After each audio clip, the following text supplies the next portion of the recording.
From the National Real Estate Post. I hope everyone's having a good day today. Good time today.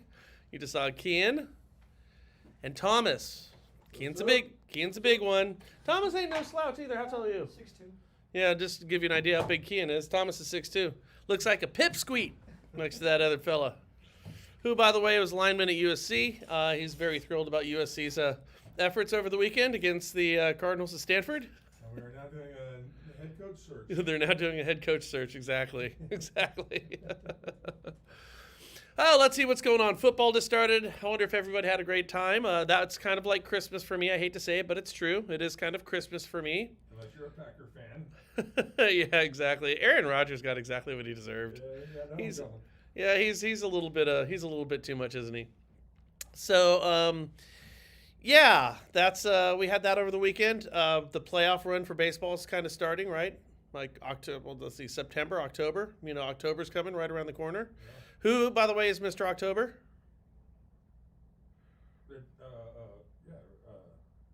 Reggie Jackson, Mr. October. That's exactly who it is. Well, I appreciate you guys jumping on right now. We're going to go through a couple of fun things here. Today we're going through Streamlabs, so that allows me to do some live production of our Facebook Live. So if you guys are sticking around, I can explain to you a little bit of how we're doing this. And we're just going to have fun today. Today's just kind of a light day. But you'll see what I'm talking about here in just a couple of seconds. Let's see what else happened. What else is going on? Oh, by the way, I will be down in Destin, Florida this upcoming Thursday, Friday, Saturday, Sunday. So if you happen to be in the Panhandle or the Redneck Riviera in Florida, feel free to come on by. And then the following week on the 30th of September and the 1st of October, I will be at an event that you can find on my timeline, Brian Stevens, in St. Louis, Missouri, with a number of different speakers there, and that's going to be a really great time. So if you're in St. Louis or Destin, would love to see you. Also, later in October, I'll be in North Carolina, and I can get those dates to you. So if you're in the Carolinas, Missouri, or the Panhandle of Florida, Georgia area, feel free to come on by and say hi. That'd be kind of a cool thing. Sharing is caring.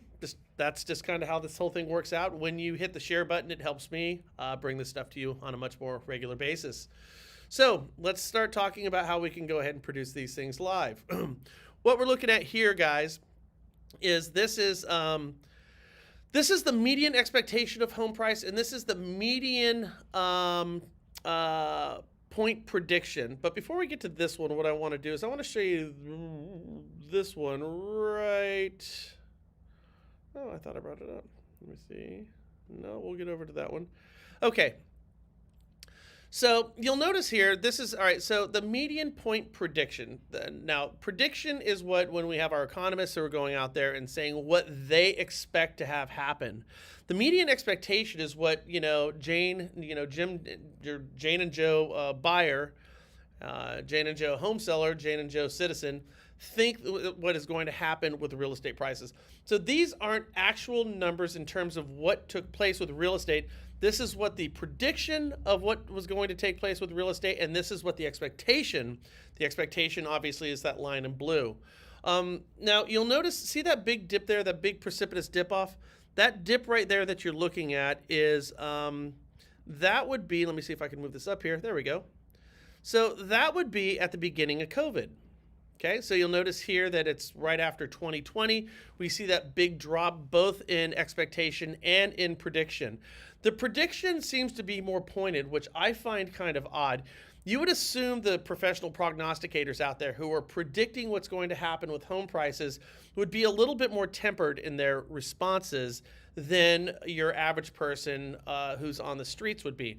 However, you'll notice that the blue line is much more Dolby'd or much more muted out than the more volatile, higher predictive line that you see in red.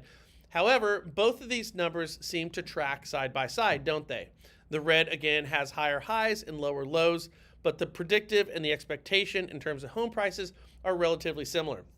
Again, worth pointing out that big drop over on the right past the year 2020, that was the beginning of COVID. And the assumption was at the beginning of COVID was that property values were going to drop significantly. That did not happen.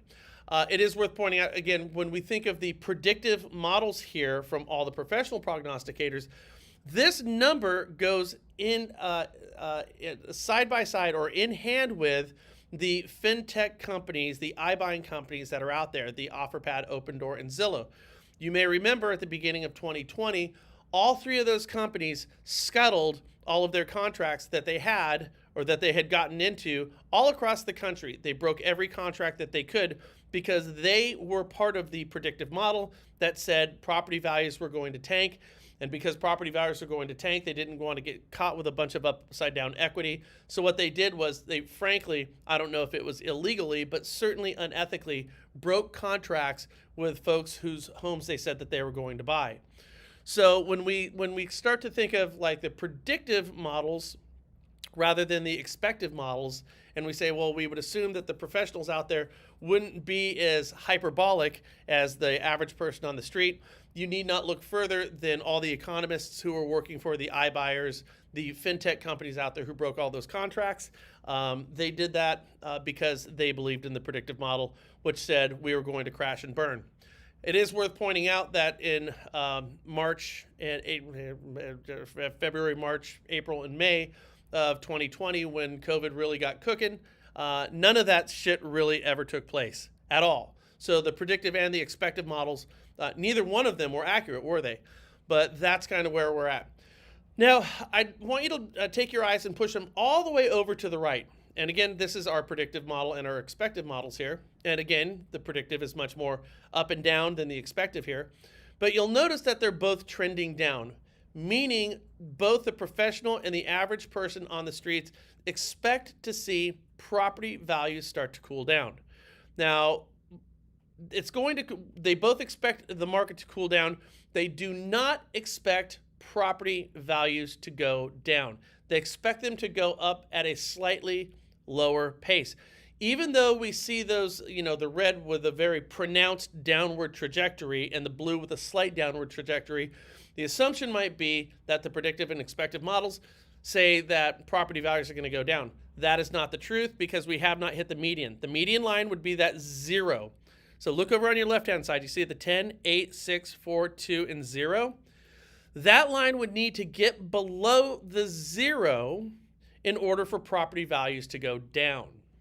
So what's happening right now is the belief professionally and in a pedestrian manner, both think that property values are going to dip. They're not going to go up as quickly as they have in the past. That's what we're looking at here. Now, you might say to yourself, well, this is ridiculous. This is just, projection. It's not really what's going on. But if we believe that, you always hear that perception is reality, perception can become reality. And if there is a belief professionally and in a pedestrian fashion that property values are going to start cooling down, that means that we're probably going to see different behavior or mannerisms in those who are selling houses and those who are buying houses. So just keep that in mind because this is what people are feeling and this is what people are collectively believing. And so what they believe is really kind of influences what they do. Now, this model was put together by the New York Fed Reserve Board. This is a fairly accurate graph in terms of what folks are saying. This is a very comprehensive study in terms of what people are believing because it is coming from the New York Fed Board. So this is what our predictive and our expected models are looking like going forward. Things are going to cool down, but that's all they're going to do is cool down. That would be, by the way, also an example of how we can go ahead and we can edit on the fly live. Also, it's worth pointing out what I'm doing right now is I am streaming to 3 Facebook sites and I'm also streaming to my YouTube site at the same time. I'm using a program called Streamlabs OBS, and OBS stands for Open Broadcaster. You could go to Open Broadcaster or OBS and you could go ahead and download this for free. I've talked about this at length in the past. OBS will allow you to produce your Facebook Lives on the fly, which is cool because images, visuals kind of can further your narrative in terms of what you're trying to get across, so that's cool. If you use Streamlabs OBS, which is also free, you can go ahead and do this, but you have to be able to set it up as well, so it's a little bit more complicated. And how the software works is slightly different. I have done in the past, and you can go to my Mortgage Shot site, and I've shown people how to go ahead and use Open Broadcaster. Streamlabs is a little bit more complicated, but again, this is, what do they call it? It's open source. So the code for both Streamlabs OBS and Open Broadcaster Forward, they're both open source, so anybody can download it free at any time. I have known hundreds of loan officers and real estate agents who've downloaded both Open Broadcaster and Streamlabs. I've never heard once of anybody ever getting a virus. With that said, go forward at your own peril, your own risk. But again, I've downloaded this on every computer I've ever had. I've had a ton of people download it, and I've never had a problem. And it's better than the paid software that you can go ahead and get that does something very similar. So it would be OBS or Open Broadcaster, and the other one would be Open Broadcaster Streamlabs. So you can go ahead and check that out. In fact, I think I can show you. So what I'll do here is I'll go, oh, by the way, what you're looking at here, this is kind of cool. These are the biggest doors in Rome. Isn't that cool? Check out these doors. I was just on a conference call with a team lead from Berkshire Hathaway in Las Vegas, and he had these really big doors that he brought over from Bali behind him, and I wanted to show him these massive doors that I saw that I thought were super cool. Okay, so just to give you an idea, if I go to Open Broadcaster software right here, okay, so I'm going to go to, well, here's Streamlabs right here. So here's OBS project. See this one? This would be your easiest one. So you want to go to OBS, and you can download it with Windows, your Mac OS. These are going to be the two that you're going to use. If you're unless you're a programmer, you're not using Linux. Okay, so this is what you'd want to do, and simply go ahead and download it. Then when you do download it, it looks like this right down here. So you see this thing down here that says OBS. Now if I pull this up, I'll just show you. This is what it looks like. And you can see how there is a certain level of production going on here. You're looking at my screen. This is what I'm looking at as I go through and do a production of this. And I can go ahead and I can pull things up, and I can shut things down. So let's see how I poke these eyes. Want to keep my camera on. So I'm going to lose this lower third. Okay, I'm going to poke that eye out. Then I can pull this up. See, I can, with that over there. I can pull this up, that over there. And again, I can take these images and I can move them around. I can do whatever I want to do. I can, make it as big as I want or as small as I want. And then, of course, I have this one over here, which takes up the complete page. Now, this would be the source within the scene called Thank You. I have my home, which there's nothing on there right now. All right, so this is the only one I got. Now, I could actually go ahead and build. So see how this says home over here? So this is my scene. I could go ahead and build out my source. I could add a plus here. And then I could go video capture device, which is going to be my camera. And then I got to find my device. It's my FaceTime camera. There we go. And you see I can go ahead and do whatever I choose to do with that. There we are again. I can lock that down. And now I've got this one, which is just me. And then I've got this one, which has all these different images that I can go ahead and add to it. So this is a great way to go ahead and produce your Facebook Lives. Again, if you want more information on this, you could go to Mortgage Shots Kills, and there are video tutorials on that for you. All right, so I got a little sidetracked there, so let me go back to where we wanted to go. Nice to see you again. Okay, so the second point that I wanted to go through today, all right, so let me ask you this. Riddle me this, people, okay? Tell me what you think. So real estate companies right now, there's a number of them who are requiring vaccinations, COVID vaccinations. So I looked this up earlier today. We have something to the tune of 135,000 COVID cases in the past 7 days, and we had like 34,000 today. At the height, which was in January of 2020, we had like 250,000 COVID cases over a 7-day period and like 125,000 on that day. So our daily numbers were tripled what they are now. Our 7-day average numbers was about twice as what we are right now. But we are definitely trending with this COVID stuff. And I don't want to get into the politics and all that bullshit, but we're definitely trending in the wrong direction. The numbers, they seem to be going up. So here's the thing. So you have the 3,000 agents or employees of Redfin. They made vaccines mandatory. Coldwell Banker Bain, which is up in Seattle, they made all of their agents mandatory to get COVID vaccinations. Okay. And there's a number of different real estate companies. And as we start to see COVID cases going up, it wouldn't surprise me to see more real estate companies start to mandate that their agents get vaccinated. Now, let me draw this up, and I want to know what you guys think about this, because it's kind of a trip. Now, if you think of the role of a real estate agent, it's to really interact with people. So you're going to show houses, right? It's the idea. You're going to have open houses. I just saw an open house sign this weekend. You're going to sign contracts, write contracts. A lot of this is still done face-to-face. On top of that, it's the role of a real estate agent to get out there in their community. You have your young professionals, you have your Women's Council of Real Estate Agents, you have like all this stuff. You're working your farmers markets, you're working in your mixers, you're working the Chamber of Commerce. Like, this is what real estate agents do, or at least the successful ones. This is what they do. It's the job for you to go out there and interact and interface with people. All right, let's just take that and put it over here for a second. Real estate companies are the most risk-adverse companies I've ever seen in my entire life. Real estate agents, do you want to know why your stack of contracts is like this thick? You know, when you have to pull out a contract and you have all those disclosures that need to get you have to have your client sign. They don't need to sign any of that stuff. None of it. You could actually close a transaction right now on a bar napkin. I've done it before. I've said this. I have literally sold a house on a bar napkin. That's all you need.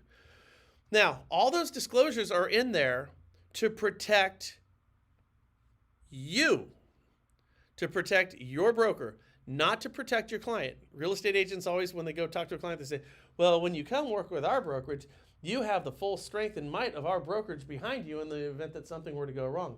Not true. Not true at all. Everything that you're signing in those contracts are to protect you and your broker from your client in the event that your client wants to sue you. Go ahead and start looking at those things a little bit more closely and ask yourself, who does this really protect?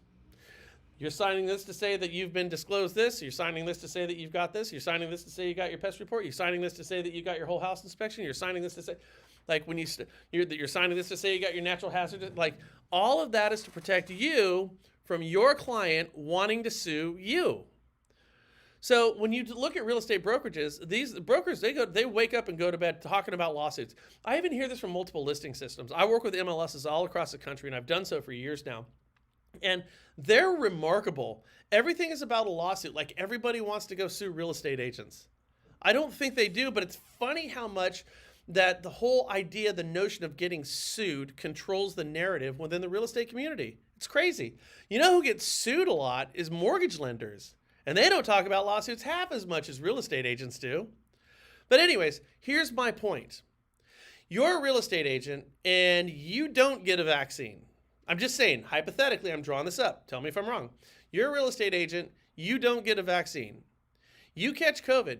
You're asymptomatic, meaning you're not showing any signs of having COVID, yet the pathogens are just washing off you, whisking out into the air all around you, okay? So you hold an open house.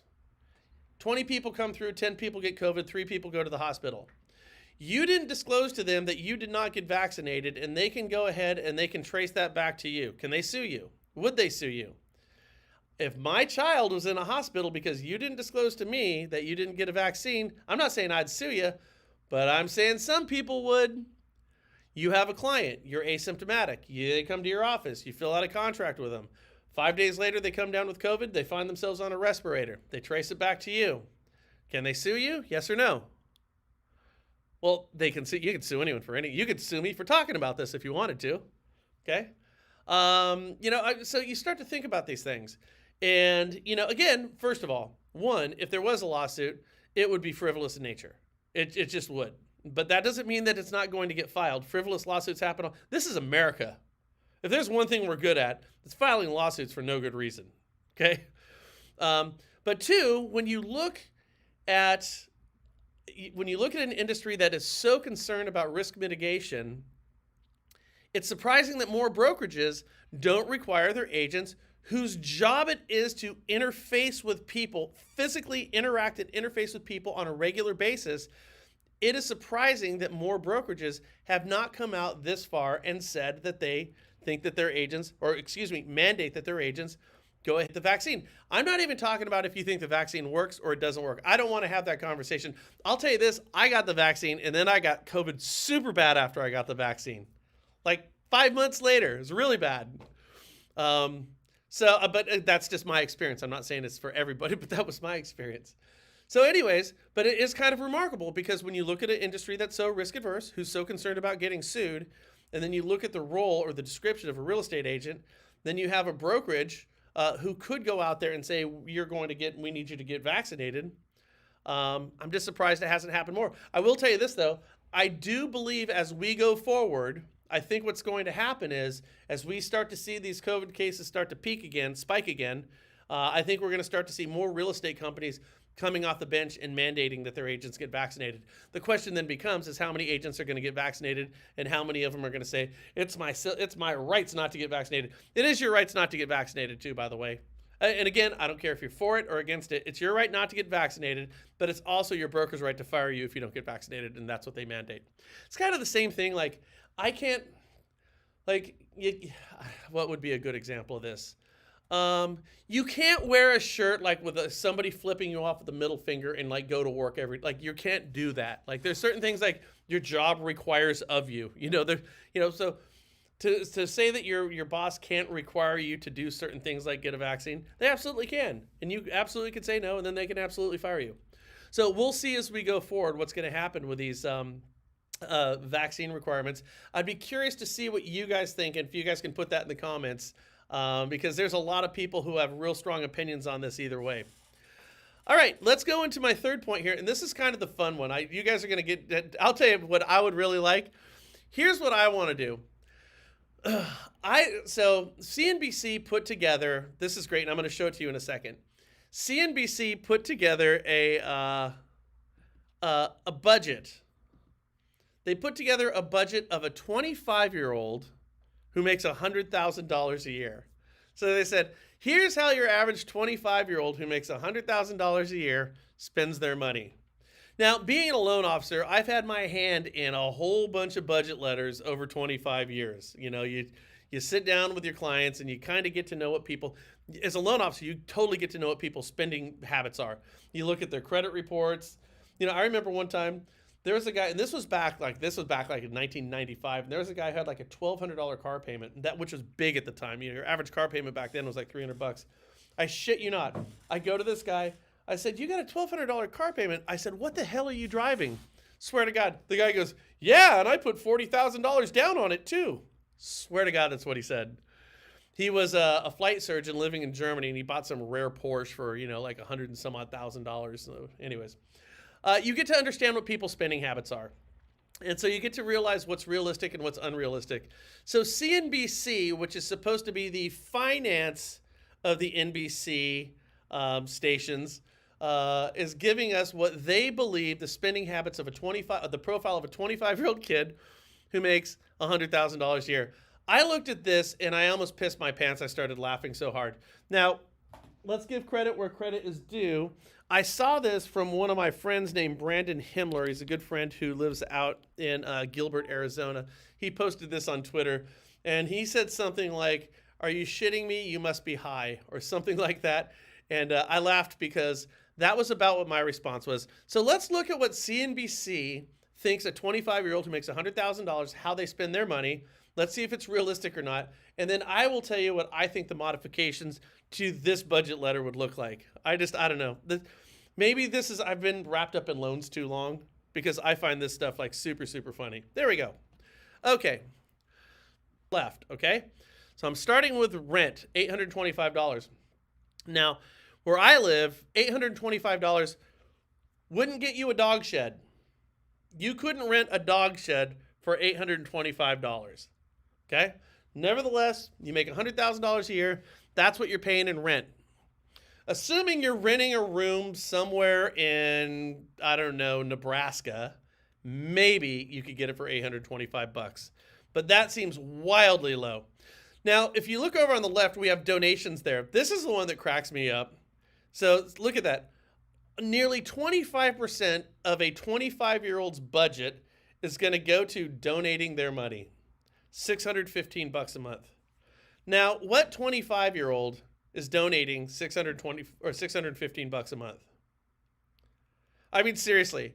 Listen, I don't try to be offensive, but I'm kind of trying to do the math on this. Maybe a Mormon? I mean, again, I'm not trying to be offensive about this, but I'm trying to think what 25 I don't know any 25-year-olds who are going to 25% of their budget is going to be to donating money. I don't know. The other one I said is maybe a serial killer, a sociopath who's trying to act like they're not nuts. Maybe a sociopath, like a serial killer. I don't know. Somebody likes Girl Scout cookies. Yeah, you better like a lot of Girl Scout cookies. 615 bucks, and that's not even a donation. Okay, that is so out of touch. It just cracks me up. All right, so 400 bucks a month in groceries. I actually kind of buy that. But we waste a lot of food. So all right, so let's say here's what they don't have on here. They don't have a beer and vodka budget. I'm not kidding you.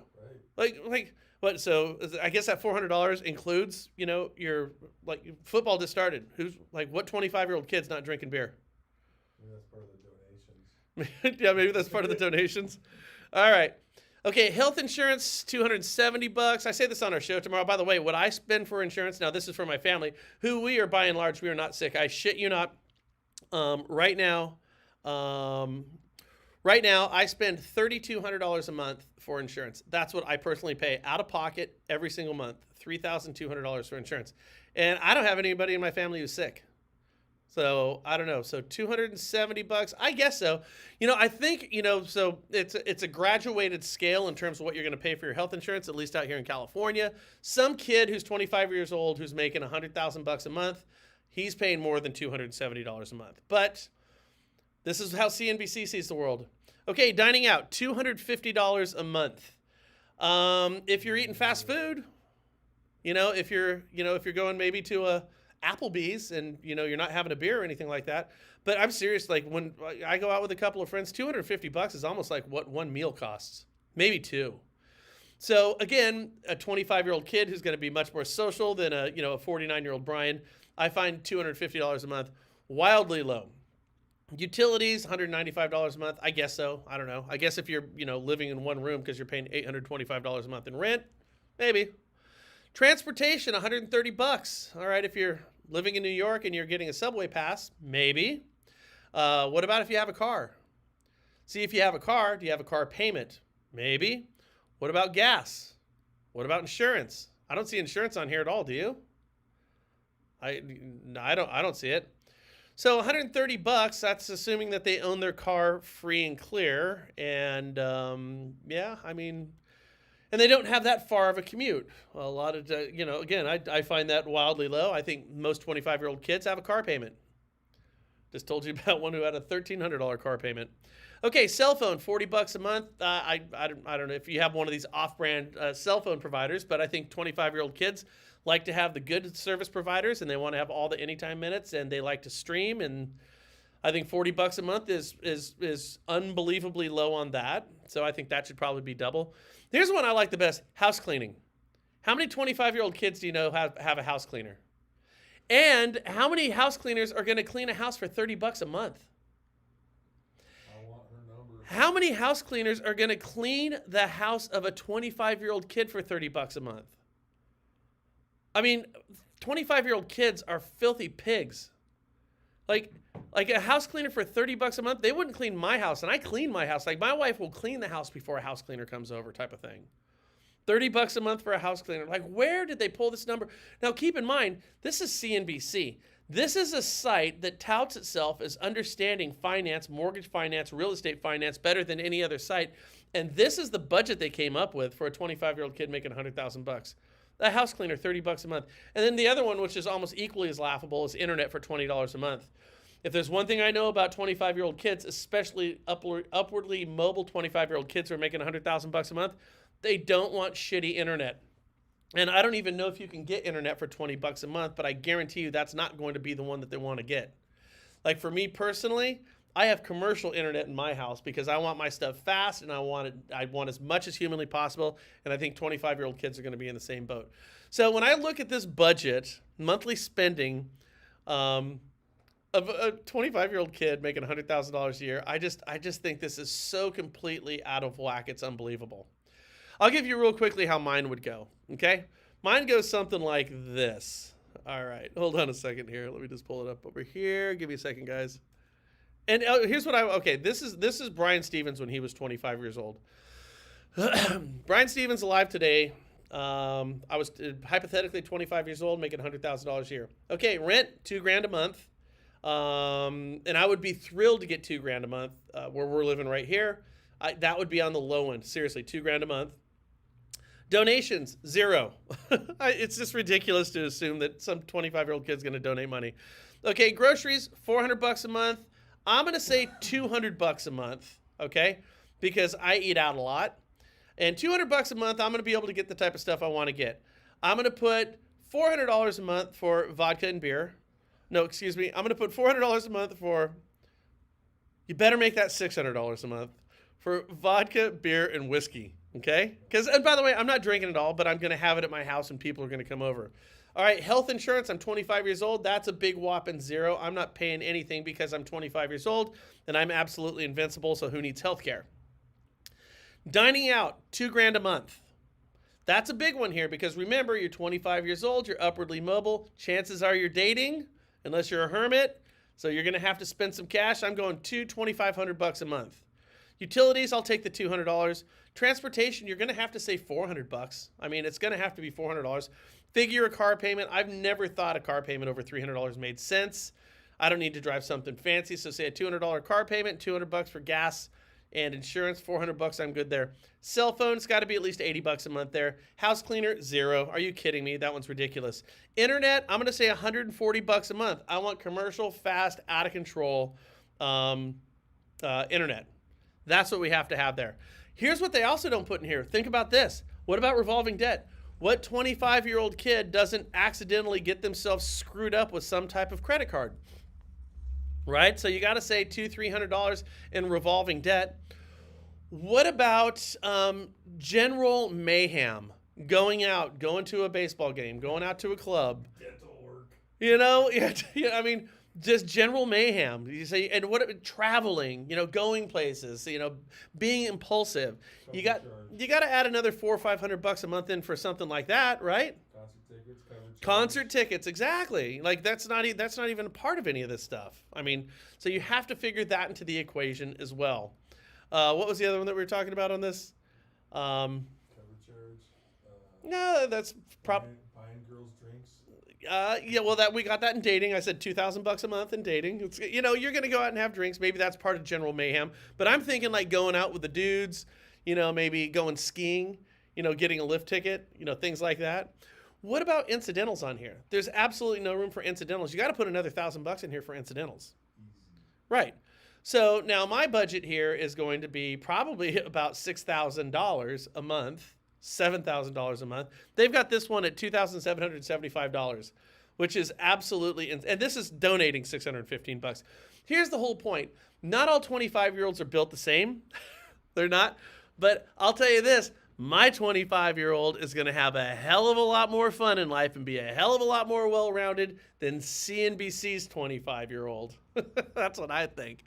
So here's what I think would be kind of a fun exercise for you to do. Put together a budget of you, if you were 25 years old today and you made $100,000 a year, what would your budget look like? Let me ask you this. How much money would you be donating?